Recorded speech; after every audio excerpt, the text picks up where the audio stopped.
Anything else, madam? Well, I want. Hi, Prakash. ശരിക്കും പ്രകാശ് കഴിച്ചോ? No. Krishna എന്താ പതിവില്ല റെസ്റ്റോറന്റിലൊക്കെ? ഇന്ന് ഞാൻ എന്റെ കുക്കിംഗ് ക്യാൻസൽ ചെയ്തു. ഉച്ചയ്ക്ക് ശേഷം കുട്ടികളുമായിട്ട് സൂവിൽ ചുറ്റിയടിക്കുകയായിരുന്നു. മൃഗങ്ങളെ കാണിക്കാനായിരുന്നു ഈ കുട്ടികളെ കൊണ്ടാ കണ്ണാടിയുടെ മുമ്പിൽ നിന്നാ പോരായിരുന്നോ? അതിലും നല്ലത് നിങ്ങളുടെ ഓഫീസിൽ കൊണ്ടിരുന്നല്ലേ. അച്ഛൻ പ്രകാശിനെ തിരക്കിയിരുന്നു. പുള്ളി ഭയങ്കര ഇംപ്രസ്ഡ് ആയിരിക്കുക. അതെന്നെ അടുത്തറിയാത്തോണ്ടുള്ള തെറ്റിദ്ധാരണയാ. അപ്പോ തല്ലിപ്പൊളിയാ? പിന്നല്ലാതെ. എനിക്ക് തോന്നുന്നില്ല. ഒരു മട്ട കട്ട്ലറ്റ്, ഒരു ലിംക, പട്ടപൊട്ടിയോ, ഒരു ഐസ്ക്രീം. ഇപ്പൊ കൊണ്ടുവരാം. തിരിച്ച് വീട്ടിലേക്കാണെങ്കിൽ ഒരു ലിഫ്റ്റ് തരാം. Thank you. Welcome.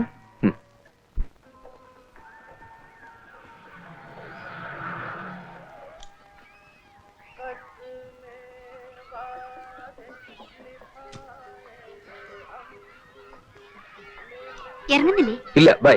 Okay then bye.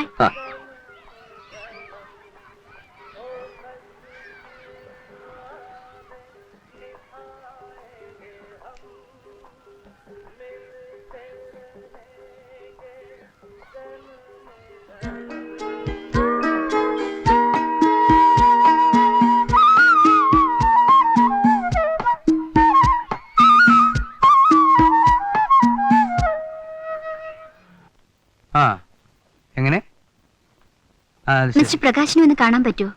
Prakash ഇന്ന് ലീവാണ്. ഓ, ഞാൻ നാളെ വരാം. ഞാൻ നാളെ വിളിക്കട്ടാ.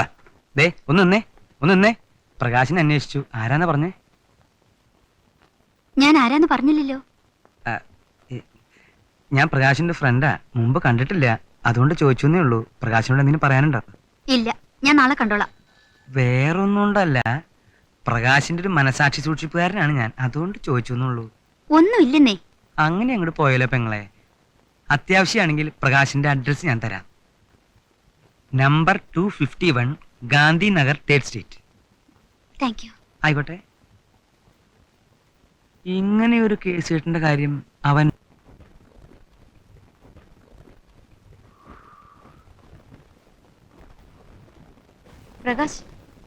പ്രകാശ് ആ ടവലൊന്ന് എടുത്തു തരൂ.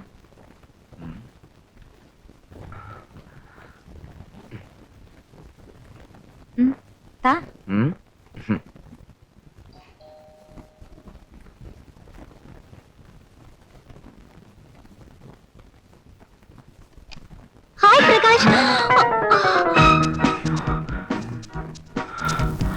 എന്റെ അമ്മേ. പ്രകാശ്, ആരാ അവിടെ?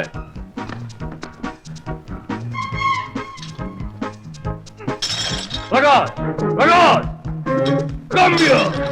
എന്താണ് അമ്മാവ? Who is there? അമ്മാവ, എന്റെ ഫ്രണ്ടാണ് അമ്മാവ. I won't allow anybody here. നിനക്കറിയാൻ പാടില്ലേ? പോകാൻ പറ അവനെ. അമ്മാവ, എന്റെ ഒരു സുഹൃത്തു കൂടിയാണ് അമ്മാവൻ. അറിയാതെ വിട്ടുപോയതാ. അറിഞ്ഞോ അറിയാതെയോ ഒരാളും ഈ വീട്ടിൽ വന്നുകൂടാന്ന് പറഞ്ഞിട്ടില്ലേ നിന്നോട്? I will shoot him.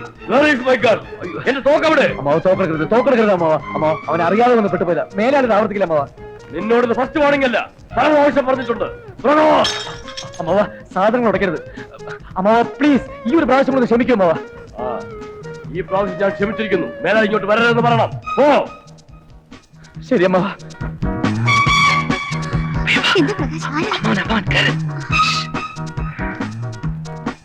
നോക്കി നിൽക്കാതെ പെട്ടെന്ന് കയറ്.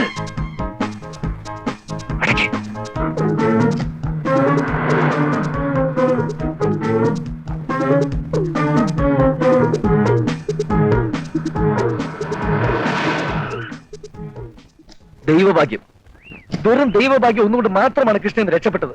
ജസ്റ്റ് ഫ്രാക്ഷൻ ഓഫ് സെക്കൻഡ് തെറ്റിയിരുന്നെങ്കിൽ എന്ത് സംഭവിക്കുമായിരുന്നു? അപ്പൊ കഥകളൊന്നും അറിയില്ലല്ലേ? പട്ടാളത്തിൽ പോയി വട്ടളകിന്റെ അമ്മാവൻ. കേട്ടില്ലേ അവിടുത്തെ ബഹളങ്ങള്?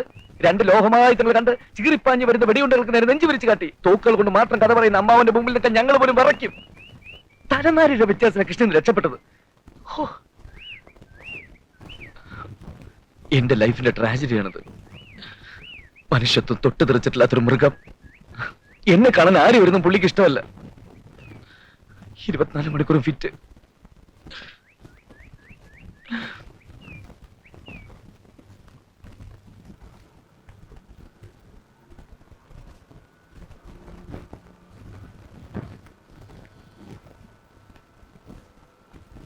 പ്രകാശ് എന്തിനാ ഇങ്ങനെ ഒരാളിന്റെ കൂടെ ജീവിക്കുന്നത്? എന്തൊക്കെയായാലും രക്തബന്ധമല്ലേ. അയാളാണെങ്കിൽ വിവാഹമൊന്നും കഴിച്ചിട്ടുമില്ല. കൃഷ്ണൻ ഒരിക്കലും അങ്ങോട്ട് വരരുത്. അയാൾ എങ്ങനെയാണ് റിയാക്ട് ചെയ്യുന്നത് നമുക്ക് പറയാൻ പറ്റില്ല. അയ്യോ, ഞാൻ വരില്ല. ഇന്ന് വന്നത് തന്നെ നിങ്ങളുടെ ഒരു ഫ്രണ്ട് ഉണ്ടല്ലോ, ആ തടിയൻ, മീശയില്ലാത്ത കുള്ളൻ. ആര്, ചാക്കോച്ചനോ? ആ, അയാൾ അഡ്രസ് തന്നുകൊണ്ടാ. എന്റെ പൊന്നെ, ചാക്കോച്ചൻ പറയുന്നൊന്നും ദൈവത്തോട് വിശ്വസിക്കില്ലേ? ഇല്ല, ഞാൻ വന്നത് എന്റെ ഒരു ബുക്ക് ഇന്നലെ കാറിൽ വെച്ച് മറന്നുപോയി. ക്ലാസ്സിലെ ബെസ്റ്റ് സ്റ്റുഡന്റിന് കൊടുക്കാൻ വേണ്ടി വാങ്ങിച്ച പ്രസന്റാ. ഞാൻ കരുതി അതെനിക്കുള്ളതായിരിക്കും. ആ, അങ്ങനെ കരുതി പോയതുകൊണ്ട് ഇനി ഞാനത് തിരിച്ചു തരില്ല.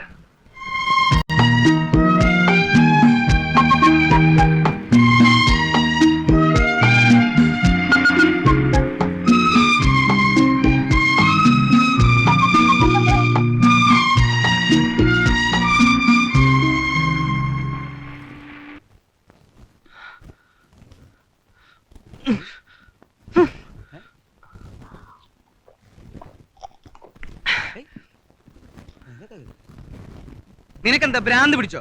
ഇപ്പൊ പ്രാന്തില്ല, പക്ഷെ നിങ്ങൾ എനിക്ക് പ്രാന്ത് പിടിപ്പിക്കും. എന്താന്ന്? നിങ്ങൾ എന്തിനാ പെണ്ണിനെ ഒന്ന് വീട്ടിലോട്ട് പറഞ്ഞേച്ചത്? ആരെ?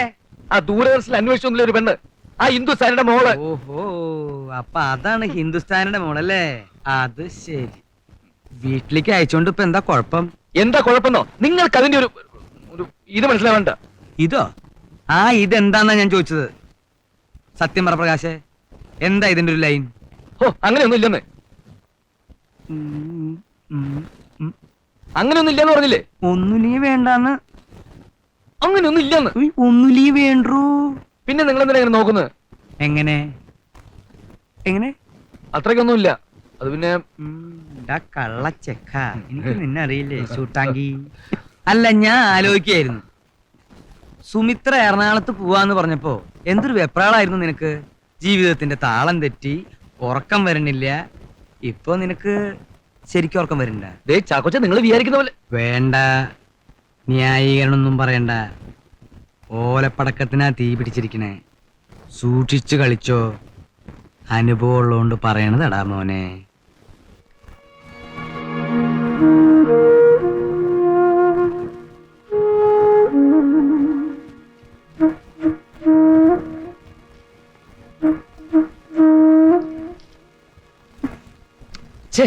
എന്താ അങ്ങനെ ഇപ്പൊ സൂയിക്കണ്ട. ഞാൻ ആദ്യം ചോദിച്ചതിന് ഉത്തരം പറ.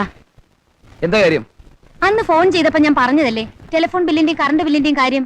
ലാസ്റ്റ് ഡേറ്റ് കഴിഞ്ഞിട്ട് എത്രയായെന്നറിയോ? ഫോൺ അവർ എടുത്തോണ്ട് പോകും. എടുത്തോണ്ട് പോട്ടെ. എല്ലാം കളിയായിട്ട് എടുക്കരുത്. വീട്ടുകാര്യങ്ങൾ കുറച്ചുകൂടി ശ്രദ്ധ വേണം.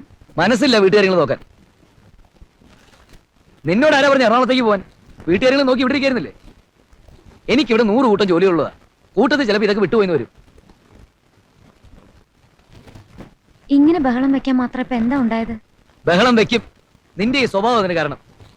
എപ്പോ നോക്കിയാലും ചില സില്ലി കാര്യങ്ങളും പറഞ്ഞുകൊണ്ട് വരും, മനുഷ്യനെ സ്വസ്ഥത കെടുത്താൻ. നിനക്ക് വേറെ ഒരു സബ്ജക്റ്റും ഇല്ല ലൈഫില്. Current bill, telephone bill, bank account, പ്രോഡ് ഫണ്ട്, ഗ്രാറ്റുവിറ്റി, LIC. മടുത്തു.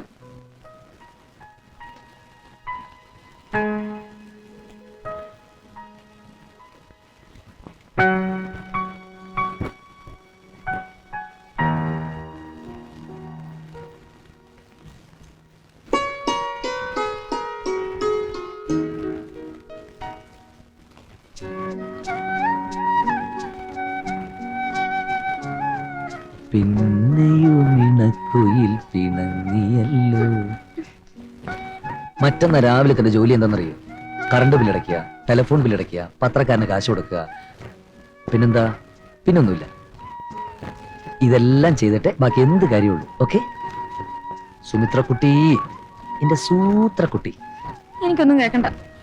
എന്റെ ഭാര്യയെ, നിന്നോടല്ലാതെ വേറെ ആരോടാ ഞാൻ വല്ലപ്പോഴും ചൂടാവുക? അങ്ങനെ ഇപ്പൊ വേണ്ട.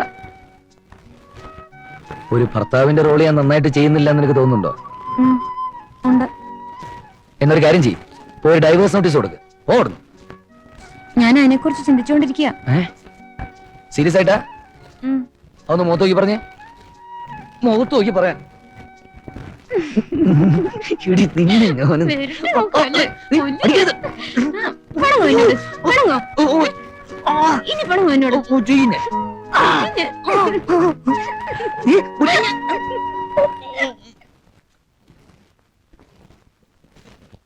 ഇതൊരു മുസ്ലിം സബ്ജക്റ്റാ. ഒരു ചേഞ്ച്.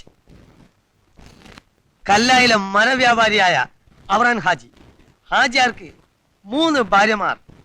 3 ഭാര്യമാര്. അതെ, ഈ 3 ഭാര്യമാരിലായി 4 ആൺമക്കൾ.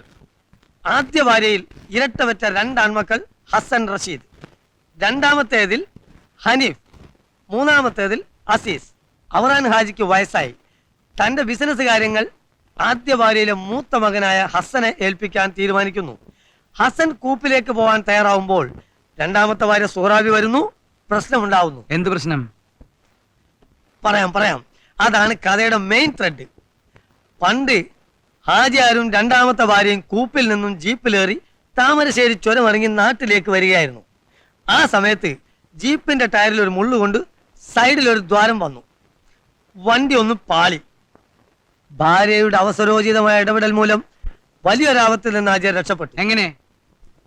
കൈയിന്റെ ചൂണ്ടുവിരലുകൊണ്ട് ടയറിന്റെ ദ്വാരം പൊത്തിപ്പിടിച്ച് വണ്ടി വീല് കറങ്ങണതിനനുസരിച്ച് തിരിച്ച് ആ സ്ത്രീ ചുരയിറക്കി. ഹാജിയാർ രക്ഷപ്പെട്ടു. അന്ന് ഹാജിയാർ അവർക്ക് ഒരു വരം കൊടുത്തു. വരോ? അതെ, അതായത് വാക്ക്. എന്നാ വാക്ക് എന്താന്ന് ഞാൻ പറയട്ടെ. എന്നാ പറയട്ടെ. പറയുന്നു. ഹസനെയും റഷീദിനെയും കാട്ടിലേക്ക് അയക്കാനും അനീഫയെ വീട്ടുപരണ ഏൽപ്പിക്കാനും. എടോ, രാമായണം കട്ട് കള്ളക്കഥ ഉണ്ടാക്കണേക്കാളും വേണം തനിക്ക് തൂങ്ങി ചത്തുറോ കാഞ്ഞിര കുറ്റി. പിന്നെ ഞാൻ കുറെ നാൾ ഇനി എന്ത് കഥ ഉണ്ടെങ്കിലും നിങ്ങളോട് മാത്രല്ല അത് കേട്ടാ നിങ്ങൾ ഒരു അതും കേട്ടാന്ന് ഞാൻ ഒന്ന് കൊടുക്കട്ടെ. കാരണം അത് കേൾക്കുമ്പോഴേ ഒരു ഇംഗ്ലീഷ് നോവലിന്റെ ചെറിയൊരു ടച്ച് തോന്നും. വേറൊന്നല്ല, വെറും 300 രൂപയ്ക്കും വേണ്ടി തമ്മിൽ ഒറ്റിക്കൊടുത്ത് ഒരു ക്രിസ്ത്യൻ വിപ്ലവകാരനെ കുരിശിലേറ്റ് കൊന്ന കഥ. കർത്താവേ, കളിച്ച് ക്രിസ്ത്യാനികളെ തൊട്ട് കളിക്കാൻ എന്റെ ശരീരം തൊട്ട് കളിക്കരുത്. ഹിന്ദു ക്രിസ്ത്യാനോ മുസ്ലിമോ ആരായി? ഞാൻ എന്റെ ഭാവന നിർത്തി. എന്റെ ഭാവന ബൈബിൾ കട്ടെഴുതി, രാമായണം കട്ടെഴുതി, ഇനി വരെ എന്നാണ് ഖുർആൻ കട്ടെഴുത കള്ളൻ.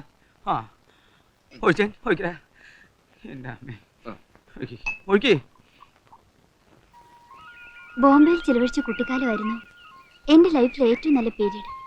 ഇന്നും കൊതിയോടെ ഓർക്കാനുള്ളത് ആ കാലം മാത്രമാണ്. ബോംബെയിൽ എവിടെയായിരുന്നു? ബാന്ദ്ര. ഓ ഗോഡ്, ബാന്ദ്രയില. ഉം. എന്റെ ചെറുപ്പത്തില് ഞങ്ങളോട് താമസിച്ചിട്ടുണ്ട്. അവിടെ ഒരു ഗണപതി ടെമ്പിൾ ഉള്ള ഓർമ്മയുണ്ടോ? ആ സ്ട്രീറ്റിലായിരുന്നു ഞങ്ങൾ താമസിച്ചത്.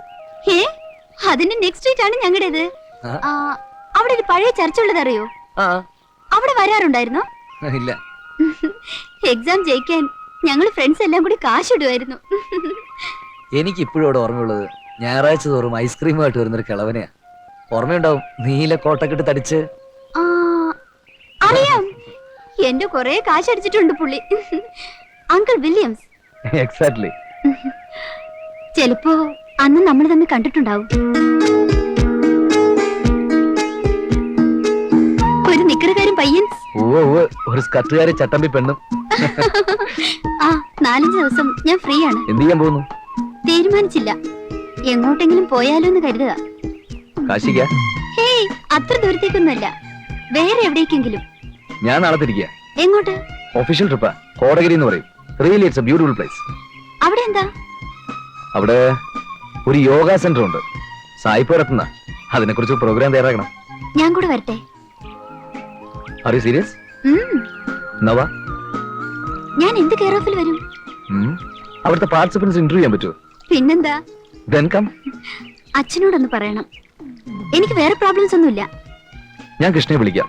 അത് കഴിഞ്ഞിട്ട് വേറെ പ്രോഗ്രാം ഫിക്സ് ചെയ്യൂ. ഷുവർ.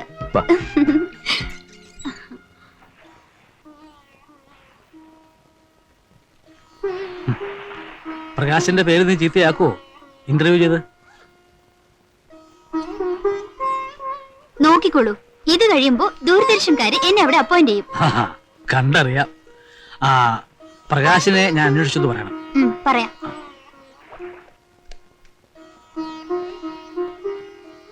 खूब ठंडी है, ये भी रखिए. കണ്ടോ, നിനക്ക് ഈ ബുദ്ധി തോന്നിയോ? क्या क्या? ഒന്നുമില്ല, ഇവിടെ പറഞ്ഞതാ. എന്നെ നീ മനഃപൂർവ്വം ഒഴിവാക്കിയതാണല്ലേ? അതെന്നാ പറച്ചില്ല. ഇപ്പൊ എനിക്ക് മനസ്സിലായി, ആ വർമ്മയുടെ പ്രോഗ്രാമിന് നീ എന്നെ ഒഴിവാക്കിയതാണെന്ന്.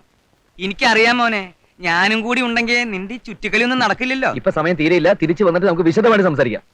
അല്ല, ഈ പോക്ക് പോവാണെങ്കിൽ തിരിച്ചു വന്ന് സംസാരിക്കാൻ നീ ഉണ്ടാവില്ല കേട്ടോ. ഒരു നല്ല കാര്യത്തിൽ ഇറങ്ങുമ്പോൾ ഒന്ന് അനുഗ്രഹിച്ച് വിടുന്നത് ചാക്കോച്ച.